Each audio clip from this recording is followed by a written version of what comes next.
Hello everyone, आज है 14 जुलाई और आज इस वीडियो में हम बात करने जा रहे हैं आलोक इंडस्ट्रीज़ के बारे में। देखिए, मुकेश अंबानी की ये कंपनी है, रिलायंस इंडस्ट्रीज़ इसके मालिक है यहाँ पर, और 15-16 रुपए के आसपास शेयर ट्रेड कर रहा है। एक बहुत बड़ा करेक्शन हमने यहाँ पर देखा था, 11 रुपए के आसपास शेयर चला गया था। उसके बाद दोबारा से एक बड़ी रफ्तार इसने दिखाई ज़रूर है और अभी कुछ दिनों से ये यहाँ पर कंसोलिडेट कर रहा है। बातचीत करेंगे इस वीडियो में कि आलोक इंडस्ट्रीज का शेयर कहां पर स्टैंड आउट कर रहा है और लॉन्ग टर्म शॉर्ट टर्म का क्या आउटलुक यहां पर हो सकता है। देखिए, वीडियो को शुरू करूं उससे पहले अगर आपने अभी तक चैनल को सब्सक्राइब नहीं किया है तो प्लीज़ अभी इसे सब्सक्राइब कर लीजिए, क्योंकि आगे भी बहुत सारे वीडियोस हैं जो आपको काफ़ी ज़्यादा हेल्प करेंगे। तो आलोक इंडस्ट्रीज़ का शेयर 15 रुपये 85 पैसे के आसपास ट्रेड कर रहा है। पिछले एक महीने में अगर आप देखोगे तो एक रफ्तार आई ज़रूर थी, 18 पे गया था ये।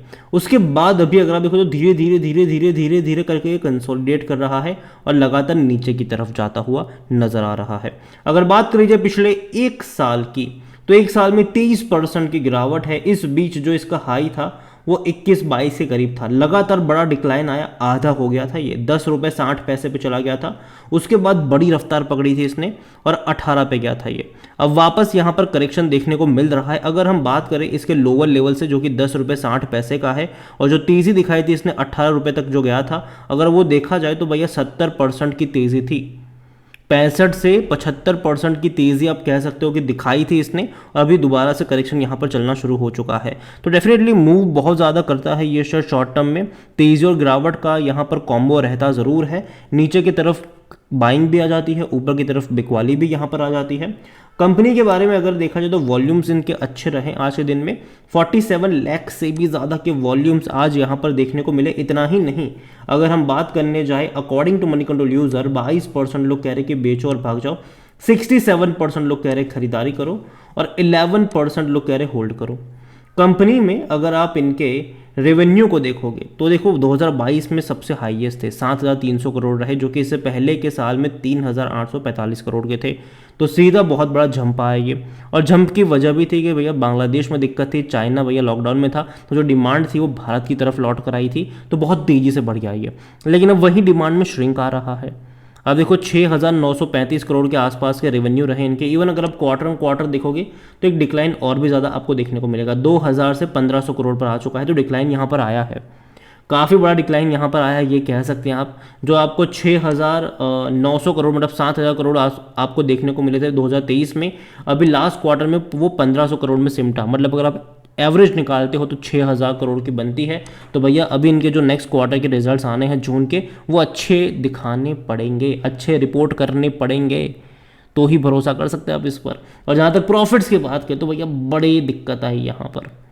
लगातार 3 साल से लॉसेस में है, 5,675 करोड़ का लॉस रहा है, फिर 207 करोड़ का लॉस आया, फिर 880 करोड़ का लॉस आया। देखो बीच में ऐसा लगा था कि कंपनी प्रॉफिट में आ जाएगी। अगर आप इनका ग्राफ देखोगे प्रॉफिट का यहाँ पर, तो डिक्लाइन है यहाँ पर। आप देखो लगातार जो 26 करोड़ का लॉस था, उससे पहले के क्वार्टर में सिर्फ 9 लाख रुपए का ही लॉस था। तो लगा था कि शायद अगले क्वार्टर में कुछ हो जाए, यहाँ पर प्रॉफिट दिख जाए, लेकिन ऐसा हुआ नहीं, बल्कि लॉस बढ़ के 26 करोड़ हुआ, बाद में और बढ़ के 140 करोड़ हुआ, फिर और बढ़ के 190 रहा, फिर 250 रहा, फिर 300 करोड़। तो ये बढ़ रहा है।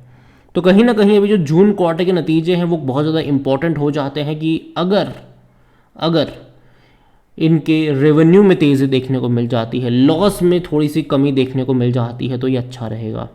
ठीक है, प्रॉफिट अभी से एक्सपेक्टेड मैं नहीं कर रहा हूं कि इनका अच्छा प्रॉफिट निकल कर आएगा, क्योंकि मुझे लगता है कि शायद प्रॉफिट नहीं आएगा आने वाले कुछ क्वार्टर्स तक। लेकिन एटलीस्ट मैं ये होप ज़रूर कर रहा हूं कि जो लॉस यहाँ पर बढ़ता नज़र आए, यहाँ पर एटलीस्ट ब्रेक लगे और वापस ये घटता नज़र आ जाए। उसके बाद देखते हैं क्या मूव यहाँ पर आता है। लेकिन हाँ, दिक्कत में है, आप इस चीज़ से इनकार नहीं कर सकते हैं। अगर हम बात करी जाए यहाँ पर, तो एनालिस्ट कोई भी खरीदारी करने की बात यहाँ पर नहीं कर रहा है। शेयर होल्डिंग के बारे में अगर हम बात करें तो प्रमोटर के पास 75% की होल्डिंग है, और बड़े बड़े फंड हाउस बहुत कम क्वांटिटी में है। म्यूचुअल फंड तो यहाँ पर है ही नहीं, कुछ भी नहीं खरीदा उन्होंने। डोमेस्टिक के पास 0.35% की होल्डिंग ज़रूर है। एफआईएल्स के पास 2.07% की होल्डिंग है, और रिटेल और अदर की मिलाकर 22.58% की होल्डिंग है, जिनमें से रिटेल इन्वेस्टर 16.76% की होल्डिंग लेकर बैठे हैं। देखिए, देखा जाए तो बड़े फंड हाउस भरोसा नहीं कर रहे हैं, और प्रमोटर अगर आप देखो तो ज़्यादातर बहुत बड़ी क्वांटिटी उन्हीं के पास है, एक भी शेयर गिरवी नहीं है। अच्छी बात है ये। और देखो आलोक इंडस्ट्रीज, अब आप समझो कि ये कौन सी कंपनी है। ये कंपनी दिवालिया हो गई थी, ठीक है। इसको NCLT से मुकेश अंबानी की कंपनी रिलायंस इंडस्ट्रीज़ ने खरीदा था। तो ये दिवालिया कंपनी को खरीदा और काफ़ी सस्ते में उठा लिया था। और देखो खरीदते वक्त शर्त भी थी कि 3 साल तक आप इसको डीलिस्ट नहीं करवा सकते हैं। तो अभी एक खतरा डीलिस्ट का भी मंडरा रहा है कि क्या होगा। तो देखो अभी तो मैं कहूँगा कि अभी ऐसी कोई खबर आ नहीं रही है इनकी डीलिस्ट की, और जब आएगी तो हमारे पास टाइम भी होगा बहुत लंबा सारा, तो अभी उसके बारे में सोचना का कोई पॉइंट नहीं बनता है कि क्या होगा यहाँ पर। लेकिन हाँ, एक चीज़ ज़रूर है कि मैं मानता हूँ कि टेक्सटाइल इंडस्ट्रीज़ में एक ग्रोथ है, पोटेंशियल ज़रूर रहेगा। हालांकि ये कंपनी में है कि नहीं वो तो आने वाला है, कुछ क्वार्टरली रिजल्ट से ही पता चल पाएगा। लेकिन देखो गवर्नमेंट जो है ना वो टेक्सटाइल को काफ़ी ज़्यादा पुश कर तो रही है। 15,000 करोड़ के इंसेंटिव भी इन्होंने प्रोवाइड करवाए थे, और सरकार चाहती है कि भैया ज़्यादा से ज़्यादा प्रोडक्शन करा जाए और बाहर के देशों में बेचा जाए और माल लेकर आया जाए यहाँ पर। गवर्नमेंट चाहती है इस चीज़ को कि भैया मैन्युफैक्चरिंग में हम धीरे धीरे एक बड़ी रफ्तार दिखाए, और इसीलिए इंसेंटिव भी दे रही है। कई सारी कंपनियों को इंसेंटिव आप देख रहे हो कि मिल रहे हैं। सेक्टर वाइज इंसेंटिव भी गवर्नमेंट ने अनाउंस किए हुए हैं यहाँ पर, ताकि रोज़गार भी पैदा हो और कहीं ना कहीं एक बड़ा सा पैसा जो है वो आए हमारे भारत की तरफ। तो अभी तो भैया देखते हैं क्या चीज़ें निकल कर आती है। लेकिन आलोक इंडस्ट्रीज फंडामेंटली उतनी स्ट्रांग नहीं नज़र आ रही है।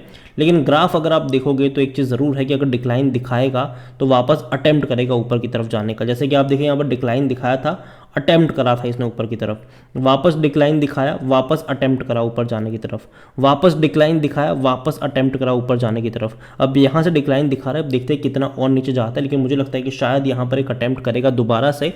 हालांकि 12-13 रुपये का जो लेवल है मुझे लगता है कि वहाँ से शायद ये अटेम्प्ट कर सकता है, और बहुत बड़ा अटेम्प्ट भी नहीं होगा, अगेन मैं कह दूँ।